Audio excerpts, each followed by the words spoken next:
Většinu obrazů, které na této výstavě spatříte, pocházejí ze sbírky soukromého sběratele, ale například tady tento pochází z Galerie výtvarného umění. Na této výstavě se nepodílel jenom Slezskoostravský hrad, ale řada ostravských institucí. Wilhelm Winch namaloval celkem 20 obrazů, které nikdy neměly být určeny pro oči veřejnosti, pro oči laické veřejnosti.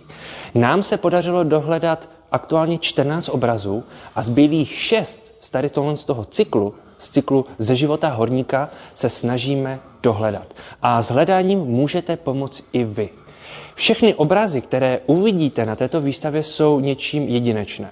Mají všechny stejné rozměry, 100 cm na 70 a byly umístěny do francouzských Blondelových hrámů.